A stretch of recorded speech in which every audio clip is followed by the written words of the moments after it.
बोलो जयकारा बोल मेरे श्री गुरु महाराज की जय। श्री परमहंस दयाले जी महाराज की जय।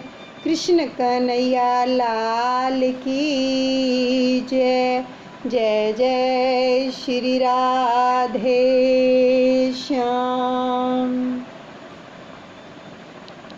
बड़े ही ध्यान से एकाग्रचित होकर इस पाठ को श्रवण करेंगे। आंखें बंद करके ध्यान अपने इष्ट देव के चरणों में लगाएंगे और जब तक पाठ चलता रहेगा एक एक श्वास के साथ सुमिरन करते जाएंगे ताकि हमारी सुरती जो है इधर उधर ना भटके, प्रभु के चरणों में ही लगी रहे। हरे रामा रामा रामा हरे हरे, हरे कृष्णा कृष्णा कृष्णा हरे हरे। आगे का पाठ जो है प्रसंग श्रवण कर रहे हैं। श्री कृष्ण का सुख ही अपना सुख है, ऐसा गोपियाँ मानती थी। एक सखी ने उद्धव जी से कहा कि श्री कृष्ण के वियोग में हमारी कैसी दशा है। वह तो आपने देख लिया, मथुरा जाने पर श्री कृष्ण जी से कहना कि यदि आप मथुरा में सुख से रहते हैं तो हमारे सुख के लिए ब्रिज में आने का कष्ट ना करें। हमारा प्रेम अपने सुख के लिए नहीं है किंतु श्री कृष्ण को ही सुखों करने के लिए है, श्री कृष्ण को ही सुखी करने के लिए है। श्री कृष्ण के वियोग से हम दुखी हैं और विलाप भी करती हैं, परंतु हमारे विरह में यदि वे मथुरा में सुख से रहते हैं तो वे सुखी रहें। हमारे सुख के लिए वे यहाँ ना आए। यदि अपने सुख के लिए ही वे यहाँ आना चाहें तो अवश्य ही पधारें। ये संदेश उद्धव को गोपियों ने दिया। दूसरों के सुख में सुख का अनुभव करना ही सच्चे प्रेम का लक्षण है। शांडिल्य मुनि ने अपने भक्ति सूत्र में लिखा है, धन्य है वे ब्रिजवासी भगत जन जो श्री कृष्ण से मिलने के लिए मथुरा नहीं आए। गोपी प्रेम की ऐसी अवस्था में भगवान की निकटता का अनुभव करती हैं। सखी सोचती है कि मैं वहाँ मिलने गई और मेरे मिलने से ठाकुर जी को कुछ कष्ट हुआ तो उनको कुछ लज्जा हुई कि गांव की इस ग्वालिन से मैं खेलता था तो नहीं, मुझे मथुरा नहीं जाना है। मेरे प्रेम में कुछ ना कुछ जो है न्यूनता ही रह गई है इसलिए वे मुझको छोड़कर चले गए हैं। यानी अपने आप को ही उन्होंने ये दोषी ठहराया कि हमारे अंदर ही कुछ ऐसी न्यूनता होगी कि जो वो हमें छोड़कर चले गए हैं। मेरा प्रेम यदि सच्चा है तो वे अवश्य ही गोकुल लौटेंगे। उस समय तक मैं बिरहा दुख सहन करती रहूँगी। ये गोपियाँ सोचती हैं कृष्ण के बारे में। तो इसलिए श्री कृष्ण जी कहते हैं कि मुझे गोकुल में जो आनंद गोपियों से मिलता है वह द्वारिका में नहीं है। गोपियों का प्रेम निष्काम है। भगवान का जो आश्रय लेता है वह निष्काम बनता है। गोपियों की ऐसी निष्काम भक्ति से परमात्मा गोपियों के ऋणी हुए। गोपी प्रेम की महिमा दर्शनीय है। श्री कृष्ण एक बार बीमार हो गए। बीमार होने का तो उन्होंने वो तो मतलब तीनों लोकों के मालिक हैं, सिर्फ ऐसे ही बीमार हुए। बीमार नहीं थे, लेकिन गोपियों को लगे कि बीमार हो गए हैं। कोई भी औषधि सफल नहीं हुई। तब प्रभु ने वैष्णव भगत की चरण रज औषधि के रूप में मांगी। कोई वैष्णव अपनी चरण रज दे तो भगवान की बीमारी दूर हो सके।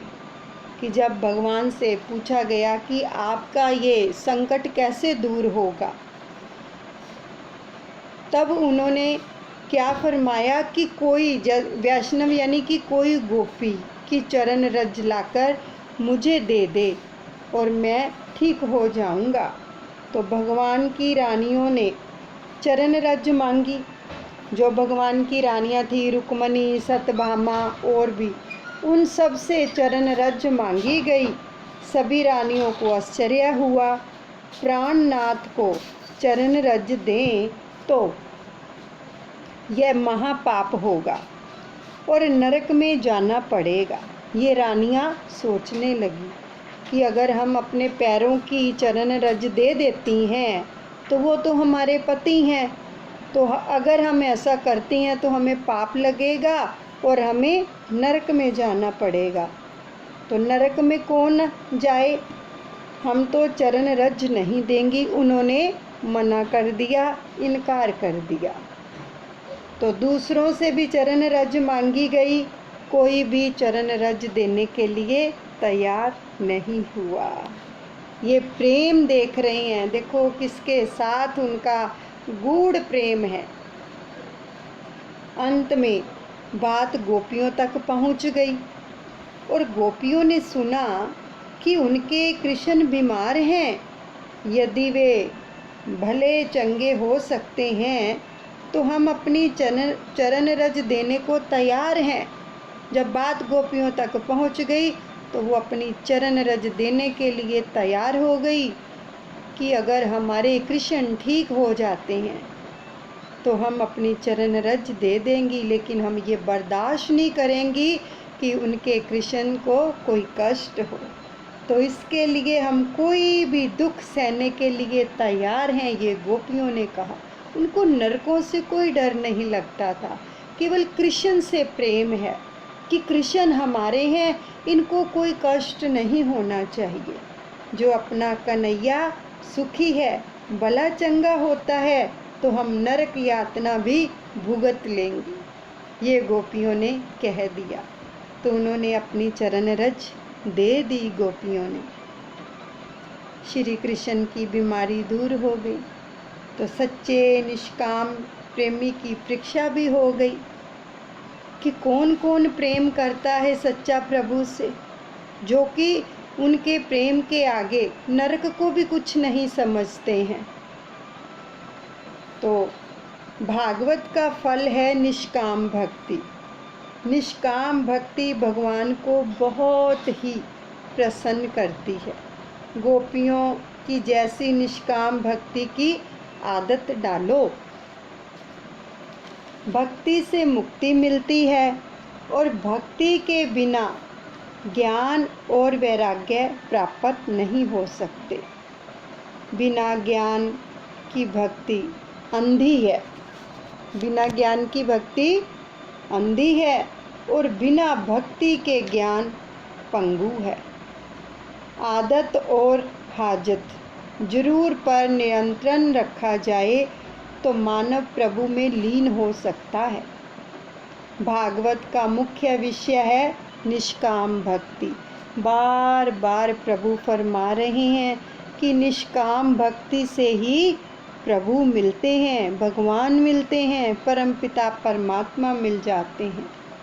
भागवत सबके लिए है, वेदांत सबके लिए नहीं है। वेदांत का अधिकार सबको नहीं दिया गया। जिसे ब्रह्मा को जानने की जिज्ञासा हो उसी के लिए वेदांत है। वेदांत का अधिकारी कौन है?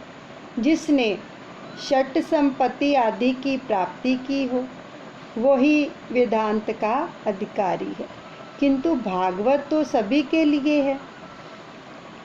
भागवत का अधिकार वैसे तो सभी के लिए बताया गया है, फिर भी शुद्ध अंतकरण वाले पुरुषों के जानने के योग्य परमात्मा का निरूपण इसमें किया गया है। मत्सर सबसे बड़ा शत्रु है। मत्सर सबको सताता है। ज्ञानी और योगी दोनों को मत्सर परेशान करता है। स्वयं प्राप्त की हुई योग सिद्धि के बल से चांग देव 8400 वर्ष जिए थे। 1400 वर्ष जिए थे तो उन्होंने मृत्यु को 14 बार वापस लौटाया। जब मृत्यु आई तो उन्होंने 14 बार उसको वापस लौटा दिया। तो वे सिद्धियों में फंसे हुए थे। इतनी उन्होंने भक्ति की थी कि वो सिद्धियों में फंस गए थे। उन्होंने प्रतिष्ठा का मोह था तो उन्होंने संत ज्ञानेश्वर की कीर्ति सुनी। चांगदेव ज्ञानेश्वर के प्रति मत्सर करने लगे। क्या वह बालक मुझसे भी बढ़ गया? तो ज्ञानेश्वर की आयु 16 वर्ष की थी। चांग देवी की इच्छा हुई कि वह ज्ञानेश्वर को पत्र लिखे, किंतु पत्र में संबोधन क्या किया जाए। ज्ञानेश्वर अपने से छोटे केवल 16 वर्ष के, सो पूज्य तो कैसे लिखा जाए, और ऐसे महाज्ञानी को चिरंजीवी भी कैसे लिखा जाए। और इस उलझन को वे सुलझा ना सके तो बिना लिखे ही पत्र भेज दिया। संत की भाषा संत जान सकते हैं। वे कोरा भी पढ़ लेते हैं, कोरा कागज भी पढ़ लेते हैं। तो मुक्ताबाई ने पत्र का उत्तर दिया, 1400 साल की तेरी आयु हुई, फिर भी तू कोरा का कोरा ही रह गया। चांग देवी ने सोचा कि ऐसे ज्ञानी पुरुष से मिलना ही चाहिए। अपनी सिद्धियों के प्रदर्शन के लिए उन्होंने बाघ पर सवारी की और सर्प की लगाम बनाई, और इस प्रकार वे ज्ञानेश्वर से मिलने के लिए आ रहे थे। इस ओर ज्ञानेश्वर से किसी ने कहा कि चांग देव बाघ पर सवार करके आपसे मिलने आ रहे हैं। तो ज्ञानेश्वर ने सोचा कि इस बूढ़े को अपनी सिद्धियों का अभिमान हो गया है। चांग देव ने अपनी सिद्धियों ने अभिमान के कारण ज्ञानेश्वर को पत्र में पूज्य शब्द से संबोधित नहीं किया था। तो ज्ञानेश्वर ने सोचा कि चांग देव को कुछ पाठ पढ़ाना चाहिए। संत मिलने आए तो उनकी आवाभगत करनी ही चाहिए। उस समय ज्ञानेश्वर जो थे चौके पर बैठे हुए थे, तो उन्होंने चौके से चलने की आज्ञा दी। पत्थर का चौका चल दिया। अब चौके को चलता देखकर चांग देव का अभिमान जो था वो नष्ट हो गया। तो चांग देव ने महसूस किया कि मैंने तो हिंसक पशुओं को ही वश में किया है, जबकि ज्ञानेश्वर के पास तो ऐसी शक्ति है कि वो जड़ पदार्थों को भी चेतन बना देती है। दोनों का मिलन हुआ। चांग देव ज्ञानेश्वर के शिष्य बन गए, जो उसको बिल्कुल भी जो थे नहीं भाते थे। यह दृष्टांत सिखाता है कि हठ योग से मन को नियंत्रण करने की अपेक्षा प्रेम से मन को बस में करना उत्तम है। तो चांग देव हठ योगी थे। हठात बलात्कार से उन्होंने मन को बस में किया था। योग मन को एकाग्र कर सकता है, किंतु हृदय को विशाल नहीं कर सकता। यदि कारण है कि चांगदेव ज्ञानेश्वर से ईर्ष्या करते थे, तो हृदय को विशाल करती है भक्ति। भक्ति से हृदय पिघलता है, विशाल भी होता है। मत्सर करने वालों के तो यह लोक और परलोक दोनों बिगड़ते हैं। मन में मत्सर मत रखो, यानी कि ईर्ष्या, द्वेष, नफरत की भावना किसी के लिए भी मन रखो। मन में मत्सर निकाल दोगे तो मनमोहन का स्वरूप जो है मन में सुदृढ़ होगा। क्यों, कैसे सुदृढ़ हो जाएगा? जब हम अपने मन से ये नफरत को निकाल देंगे तभी सुदृढ़ होगा, तभी वो मनमोहन श्री कृष्ण कन्हैया हृदय के अंदर विराजमान होंगे। देखो, भगवान कृष्ण के साथ उनके जीवन में कितनी कितनी घटनाएं घटित हुई हैं, जैसे पूतना की और भी, लेकिन उन्होंने किसी के प्रति भी मन के अंदर घृणा नहीं रखी कि ये मुझे मारने आ रहे हैं। हमें उनकी लीलाओं से बहुत शिक्षा मिलती है कि मन के अंदर किसी के प्रति भी घृणा मत रखें, ईर्ष्या मत रखें। तो कथा सुनकर उसे जीवन में चरितार्थ करने वाले लोग बहुत कम होते हैं। कथा सुनो और कथा के सिद्धांतों का जीवन में आचरण भी करो, कि ये नहीं इधर से सुनी और इधर से निकाल दी। जैसे हम अभी पाठ श्रवण कर रहे हैं, ये तब तक के लिए ही है जब तक हम सुन रहे नहीं, इसको मन में अच्छे से उतार लो कि आज भगवान कृष्ण के हमने कौन से वचन जो हैं सुने हैं, उनको अच्छे से अपने जीवन में उतारना है कि किसी के लिए भी हमें अपने दिल के अंदर ईर्ष्या, द्वेष, घृणा, वैर नहीं रखना है। केवल जो है सुशुर भी नहीं, किंतु कृति भी ना बनो, कृत भी बनो। इसलिए कहा गया है कि जब सुकृति पुरुष उन्हें सुनने की इच्छा करता है तो उसी समय ईश्वर अविलंब उसी के हृदय में आकर बंदी हो जाता है। भागवत कथा का श्रोता निष्काम और निर्मत्सर बन जाता है। किसी भी जीव के प्रति रखा गया कुभाव, नफरत, ईश्वर के प्रति रखा गया कुभाव है, क्योंकि हर जीव के अंदर कौन विराजमान है? वो परमपिता परमेश्वर। अगर हम किसी से नफरत करते हैं तो समझो कि ईश्वर से ही नफरत कर रहे हैं। ये भगवान कृष्ण के वचन आ रहे हैं कि किसी भी जीव के प्रति रखा गया कुभाव ईश्वर के प्रति रखा गया कुभाव है। मनुष्य जब तक निर्मत्सर ना बने, जब तक उसका उद्धार नहीं होता। जितनी मर्जी भक्ति कर लें, जब तक अंतःकरण शुद्ध नहीं होगा तो उद्धार संभव नहीं है, असंभव है। जैसी भावना आप दूसरों के लिए रखोगे, वैसे ही भावना आपके लिए भी वो रखेंगे। दूसरों के साथ वैर भाव करने वाला व्यक्ति अपने साथ ही वैर भाव करता है, क्योंकि सबके हृदय में ईश्वर का वास है। गीता में श्री कृष्ण क्या कहते हैं?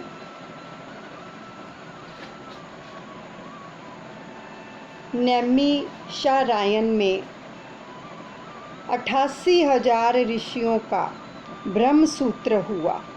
उस ब्रह्म सूत्र में एक बार सूत जी पधारे तो शौनक जी ने सूत जी से प्रश्न पूछा कि जीव मात्र का कल्याण कैसे हो सकता है? तो कल्याण का सुलभ और सरल मार्ग बताइए। तो मनुष्य मात्र के कल्याण का उपाय बताएं, कलयुग के शक्तिहीन मनुष्य भी जिसका उपयोग कर सकें। ऐसा कोई साधन बताइए। इस कलयुग में मानव जो है मंद बुद्धि और मंद शक्ति है, सो कठिन मार्ग नहीं अपना सकेंगे, क्योंकि कलयुग के मनुष्य भोगी होने से मंद बुद्धि कहे गए हैं। कलयुग के मानव ऐसे भोगी हैं कि एक ही आसन पर बैठकर 8 घंटे जो है ध्यान नहीं कर सकते हैं। कलयुग के अंदर 8 घंटे एक ही आसन पर बैठकर वो ध्यान नहीं कर सकते हैं। वे अपने को चतुर मानते हैं, किंतु व्यास जी ऐसा मानने को तैयार नहीं है। संसार के विषयों के पीछे ही जो लगा रहे उसे प्रवीण कैसे कहा जाए। शास्त्र कहता है कि 100 काम छोड़कर भोजन करो। शास्त्र कहता है कि 100 काम छोड़कर भोजन करो, 1000 काम छोड़कर स्नान करो, और 1,00,000 काम छोड़कर दान करो, और करोड़ काम छोड़कर प्रभु का सिमरन करो, ध्यान करो, सेवा करो। तो घर के कामों को करने के बाद माला मत फेरो, किंतु प्रभु नाम का जप करने के बाद सब काम करो। करोड़ कामों को छोड़कर भगवान का सिमरन करो। कलयुग के मनुष्य जो काम करना है उसे नहीं करते हैं, और जिसे नहीं करना वही पहले करते हैं। इसी से व्यास जी ने उन्हें मंदबुद्धि कहा है। विस्तार पूर्वक आप श्री कृष्ण कथा सुनाइए। तो कृष्ण कथा से तृप्ति नहीं होती है, वैसे ही दर्शन से तृप्ति नहीं होती। द्वारिका के जो कृष्ण हैं,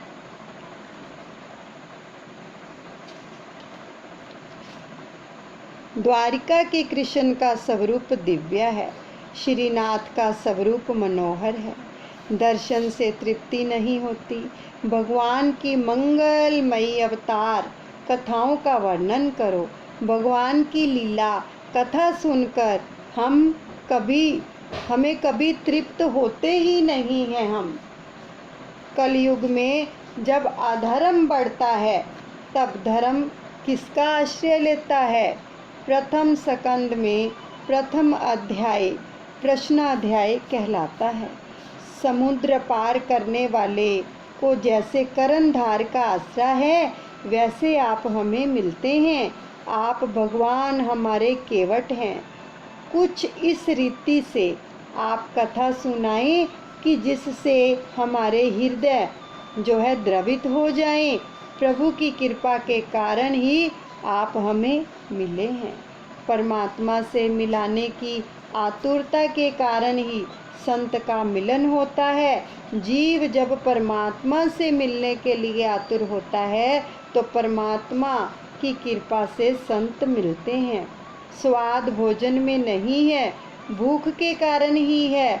मनुष्य को परमात्मा मिलन की भूख जब तक नहीं लगे तब तक संत मिलने पर भी उसके प्रति सद्भाव नहीं जागता है। इसका एक ही कारण है कि जीव को भगवत दर्शन की इच्छा ही नहीं हुई है। वक्ता का अधिकार सिद्ध होना चाहिए और श्रोता के अधिकार सिद्ध होने चाहिए। श्रवण के 3 प्रधान अंग हैं। श्रद्धा, श्रोताओं को चाहिए कि वे मन को एकाग्र करके श्रद्धा से कथा सुने। जिज्ञासा, श्रोता को जिज्ञासु होना चाहिए। जिज्ञासा के जो अभाव में मन एकाग्र नहीं होता है और कथा का कोई असर भी नहीं होगा। बहुत कुछ जानने की जिज्ञासा न होगी तो कथा श्रवण से कोई भी विशेष लाभ नहीं होता है। आगे है निर्मत्सरता। श्रोता के मन में जगत के किसी भी जीव के प्रति मत्सर नहीं होना चाहिए। कथा में दीन और विनम्र होकर जाना चाहिए। पाप को छोड़कर भगवान से मिलने की तीव्र आतुरता की भावना से कथा श्रवण करोगे तो भगवान के दर्शन होंगे। कितनी सुंदर वचन आए हैं। अगर हम किसी सत्संग में भी जाते हैं तो मान लो उस सत्संग के अंदर हमारा कोई जिसके साथ हमारा मनमुटाव है, या किसी भी प्रकार का, तो हमें क्या है, उस सत्संग में जाने से लाभ तभी होगा जब हम हर एक के प्रति प्रेम भाव रखेंगे। ये नहीं कि बैठे तो हैं लेकिन मन में उनके प्रति हमारे नफ़रत ही चल रही है, तो भगवान कहते हैं कि उस सत्संग का, उस कथा का लाभ नहीं होगा। तो प्रथम स्कंद में शिष्य का अधिकार वर्णित है। एक महात्मा रामायण की कथा सुना करते थे, तो कथा समाप्त होने पर किसी श्रोता ने महात्मा से पूछा कि कथा तो सुनी पर मुझे ये नहीं समझ आया कि राम राक्षस थे या रावण। तो महात्मा ने उसे उत्तर दिया कि ना तो राम राक्षस थे और ना ही रावण, राक्षस तो मैं ही हूँ कि जो तुझे कुछ भी समझा ना सका।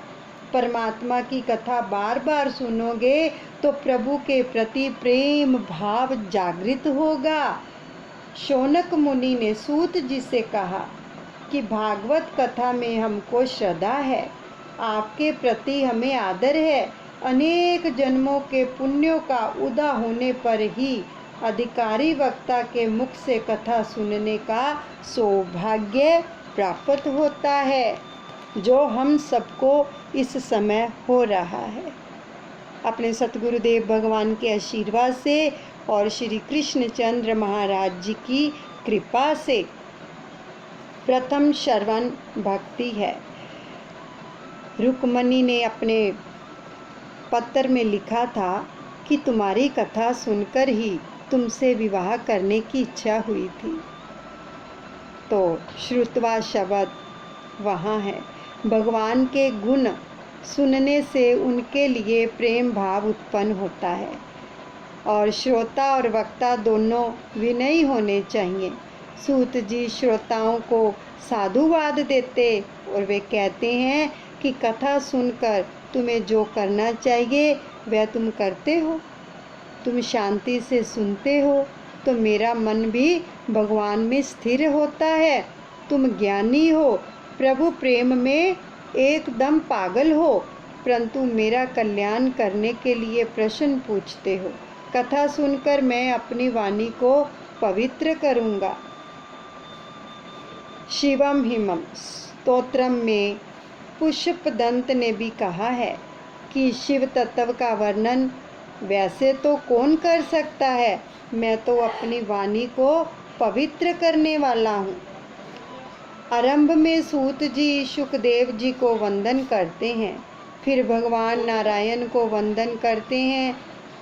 भारत के प्रधान देव नारायण हैं। श्री कृष्ण गोलोक में पधारे, सभी अवतारों की समाप्ति हुई, किंतु नारायण की ना तो समाप्ति हुई और ना तो होगी।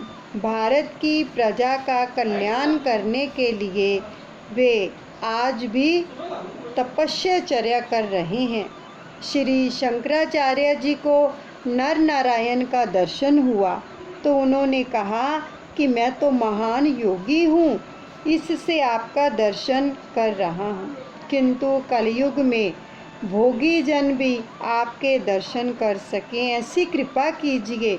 भगवान ने उन्हें उस समय बद्री नारायण के नारद कुंड में स्नान करने का आदेश दिया और कहा कि वहाँ से मैं तुम्हें मेरी जो मूर्ति मिलेगी उसकी स्थापना करना।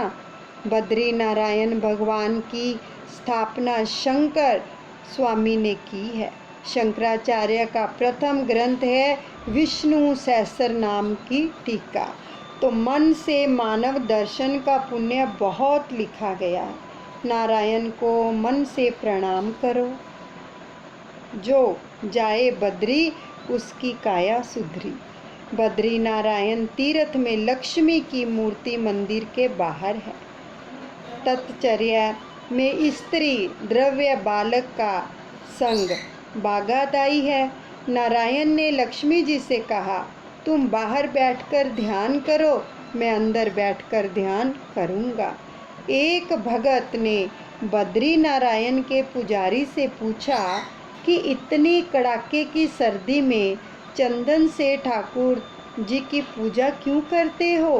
पुजारी ने उत्तर दिया, अपने ठाकुर जी कठोर तपश्चर्या करते हैं जिससे शक्ति बढ़ती है और ठाकुर जी को बहुत गर्मी लगती है, सो चंदन से पूजा की जाती है।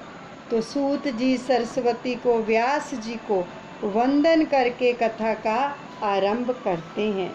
जिस धर्म में मनुष्य के दिल में श्री कृष्ण के प्रति भक्ति जगे वही धर्म श्रेष्ठ है।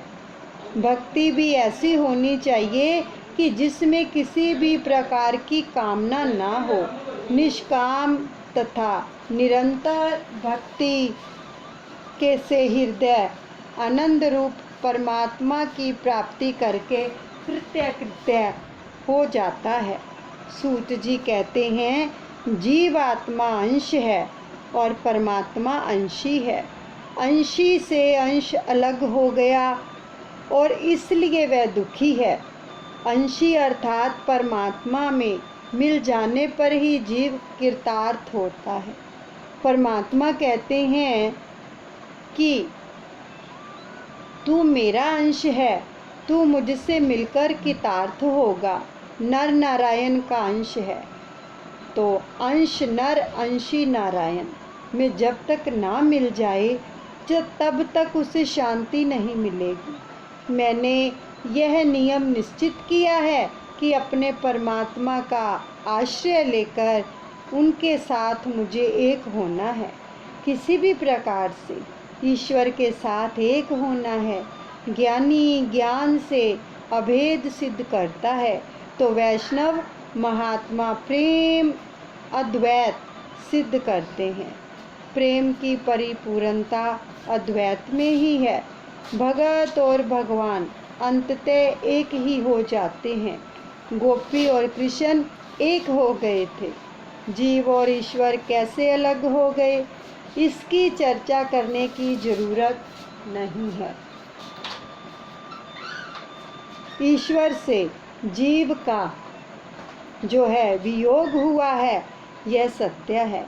यह वियोग कैसे और कब से हुआ, इसके विवाद में समय का व्यय करने की कोई आवश्यकता नहीं है और इससे कोई लाभ भी नहीं है। धोती पर दाग लगने पर वह कब और कैसे लगा, इस पर ही सोचते रहने से वह दाग दूर नहीं होगा।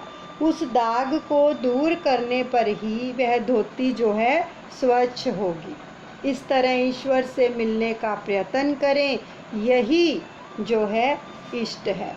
जब जीव निर्भय बनता है तभी वह भाग्यशाली होता है। जिसके सिर पर काल का भय है वह निर्भय कैसे हो सकता है? भाग्यशाली तो वे है जिसे मृत्यु का भय नहीं है। ध्रुव पांडव वृज भगत धन्य हैं कि जिनके अधीन काल था। ईश्वर को यह परीक्षा और अपेक्षा होती है कि मनुष्य को दी गई बुद्धि और मन का उसने क्या किया।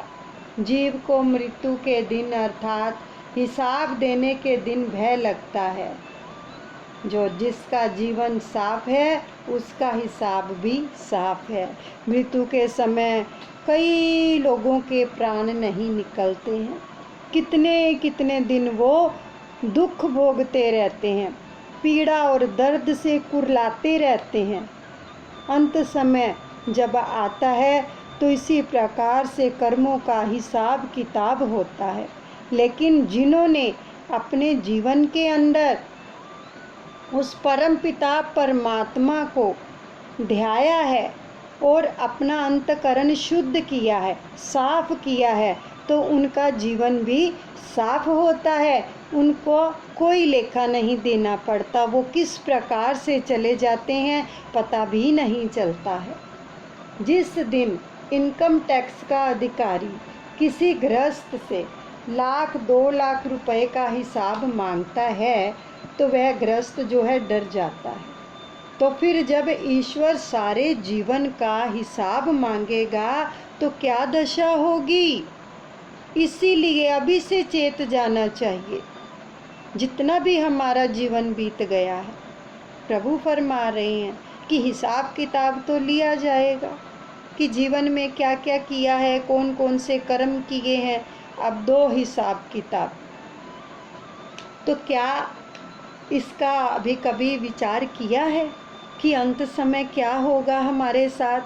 जब हिसाब लिया जाएगा तो क्या होगा? तो फिर जब ईश्वर सारे जीवन का हिसाब मांगेंगे तो फिर हमारी क्या दशा होगी? क्या इसका कभी विचार किया है? तो किए हुए पापों की याद अंत काल में जब आने लगती है तो जीव भयभीत हो जाता है। जब तक मृत्यु का भय है तब तक जीव को शांति नहीं मिलेगी। भगवान जब जीव को अपना लेते हैं तब भगवान का सेवक काल जीव का कुछ भी बिगाड़ नहीं सकता। जब वो भगवान की शरण में चला जाता है जीव, जब प्रभु उसको अपना लेते हैं तो काल उस जीव का कुछ भी नहीं बिगाड़ सकता है। ये प्रभु फरमा रहे हैं। उपनिषद में कहा है कि जीव और ईश्वर साथ साथ बैठे हुए हैं, फिर भी जीव ईश्वर को पहचानता नहीं है। जीव की जो बाहरी मुख बने हैं तो वह अंतर्यामी को पहचान सके। एक व्यक्ति को मालूम हुआ कि गंगा किनारे रहने वाले एक संत के पास एक पारसमणि है और पारसमणि पाने की इच्छा से वह व्यक्ति संत की सेवा करने लगा। संत ने कहा, मैं तो गंगा स्नान करने जा रहा हूँ, वापस आकर तुझे पारसमणि दूंगा। जब तक जीव जो है ब्रह्म मूर्ख यानी कि जो है बाहर मुखी बना रहेगा तो वो अंतर्यामी को पहचान नहीं सकेगा। तो क्या हुआ? उसने बोला कि वापस आकर तुझे मैं पारसमणि दूंगा। संत तो ऐसा कहकर चले गए और अब इस व्यक्ति के मन के अंदर में पारसमणि के लिए जो थी अकुलाहट बढ़ती गई। तो उसने संत की गैर हाजिरी में सारी झोंपड़ी छान डाली, परंतु पारसमणि उसे कहीं ना लगी। संत वापस आए। संत ने यह जान लिया तो पूछा कि क्या इतना भी धीरज नहीं है? पारसमणि तो मैंने उस डिबिया में रखी हुई है। ऐसा कहकर उन्होंने एक डिबिया नीचे उतारी। वह डिबिया तो लोहे की थी। तो उस व्यक्ति ने सोचा कि यह कैसी पारसमणि है, क्योंकि जिस डिबिया में वह पारसमणि रखी गई थी वह तो लोहे की थी और इस पारसमणि ने उस डिबिया का सोने की उसको क्यों नहीं बना दिया? यानी कि डिब्बी लोहे की थी, उसमें जो पारसमणि रखी थी उसने सोचा कि इस डिबिया को सोना क्यों नहीं बना दिया? क्या यह पारसमणि असली है या यह संत मजाक कर रहे हैं? तो उसने संत से पूछा कि यह डिबिया पारसमणि का स्पर्श होने पर भी लोहे की ही क्यों रह गई और सोने की क्यों नहीं बनी? तो संत ने उसे बताया कि वह पारसमणि एक गुदड़ी में रखी थी, वह आवरण में थी, सो डिबिया सोने की ना बनने पाई। इसी प्रकार ईश्वर और जीव जो है हृदय में एक ही स्थान में रहते हैं, परंतु दोनों के बीच में वासना का पर्दा है और फलतः दोनों का मिलन नहीं हो पाता। अर्थात ईश्वर को जीव पहचान नहीं सकता और जीव का ईश्वर से मिलन नहीं हो पाता। जीवात्मा डिबिया है और ईश्वर कौन है? पारसमणि। दोनों के बीच पर्दा है जिसे हटाना आवश्यक है। अहम और ममता रूपी चिथड़ा दूर करना है। साधना करने पर ही सिद्धि ना मिले तो साधना के प्रति साधक के मन में उपेक्षा भाव जागता है। जीव साधक है, सेवा समरण साधन है। श्री कृष्ण साध्य हैं विष्णु भगवान की भक्ति करना पुरुषों का परम धर्म है। लोग मानते हैं कि भक्ति मार्ग बिल्कुल आसान है। सुबह भगवान की पूजा की और बस हो गई छुट्टी, फिर वे सारा दिन भगवान को बुलाए रहते हैं। यह भक्ति नहीं है। 2400 घंटे ईश्वर का स्मरण रहे, यही भक्ति है। भक्ति में आनंद है, किंतु मनुष्य केवल शरीर से भक्ति करता है, मन से नहीं करता। बाहर से यानी भक्ति करता, अंदर से नहीं करता, अंदर से नहीं जुड़ता है। वाणी भगवान के नाम का उच्चारण करे, परंतु मन भगवान का उच्चारण ना करे तो सब व्यर्थ है। मन संसार के विषयों में रमता रहे और शरीर ठाकुर जी की सेवा में करे, तो वैसी सेवा में कोई आनंद नहीं रहेगा। सेवा में क्रिया मुख्य नहीं है, भाव ही प्रधान है। सब विषयों में से मन को हटाओगे तब सेवा में आनंद आएगा। सर्वोशाम सेवा करने बैठो तो पहले भावना करो। सेवा करने पर भी भगवान के दर्शन ना हो सके तो दोष अपना ही है। सेवक को सेवा करने के बाद मेरा पाप गया, मेरा दुख गया, मेरा दरिद्रता मिटा, मैं कृतार्थ हुआ, ऐसी भावना होनी चाहिए। सेवा करने पर ऐसा भाव नहीं हो तो सेवा पूजा में कोई आनंद नहीं होगा। तो संसार के विषयों को मन से हटाओ। जब तक नहीं हटाओगे तब तक सेवा में आनंद नहीं होगा। सेवा ये भावना है। परमात्मा की सेवा तभी होगी जब संसार के विषयों का प्रेम कम होगा। परमात्मा से प्रेम करना है तो विषयों का प्रेम छोड़ना ही होगा। देखो भगवान जी के कितने सुंदर वचन आज आए हैं, हमें इनको मन में धारण कर लेना है कि अब सोचो अपने मन के अंदर कि हम बाहर से जुड़े हुए हैं या अंदर से जुड़े हुए हैं। कि अंदर तो वो बैठा है और हर एक के हृदय के अंदर बैठा है, वो पारसमणि है। ये भगवान कृष्ण के वचन हमने सुने हैं, लेकिन हमारा और उसका मेल क्यों नहीं हो रहा है? क्योंकि उसके बीच में पर्दा है। उस पर्दे को हमें हटाना है। घृणा का, ईर्ष्या का, द्वेष का, छल कपट, निंदा चुगली, ये सब पर्दा है हमारे अंदर। हमारा अंतःकरण शुद्ध नहीं है। और जब तक हम बाहर से जुड़े रहेंगे, अंदर से नहीं जुड़ेंगे, तब तक उससे हमारा मिलन नहीं हो पाएगा। तो इसलिए प्रभु से यही विनती करते हैं कि प्रभु हमें अंदर से जोड़िए और ऐसा जोड़िए कि ये नहीं, देखो कितने सुंदर अभी वचन हमने सुने हैं कि हम सुबह जो कुछ भी अपना नियम करते हैं फिर पूरा दिन भूले रहते हैं भगवान को, फिर शाम का नियम कर लेते हैं। ऐसे नहीं होना चाहिए। ऐसी भक्ति से भगवान नहीं मिलेंगे। भगवान कब मिलेंगे? जब हमारा हर श्वास श्वास सिमरन में जाएगा और उनकी हर पल याद बनी रहेगी।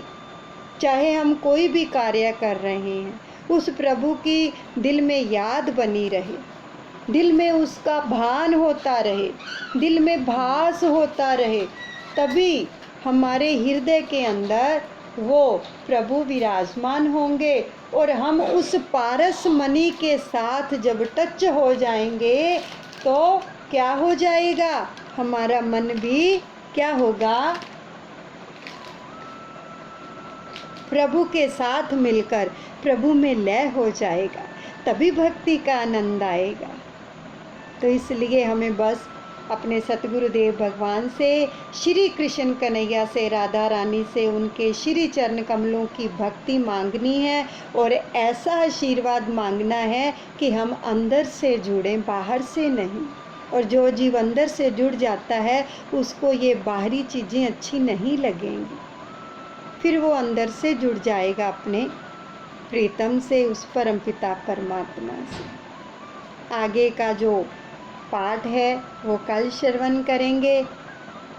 हरे रामा रामा रामा हरे हरे। गाइए सभी, अपनी जीवा को पवित्र कीजिए। हरे कृष्णा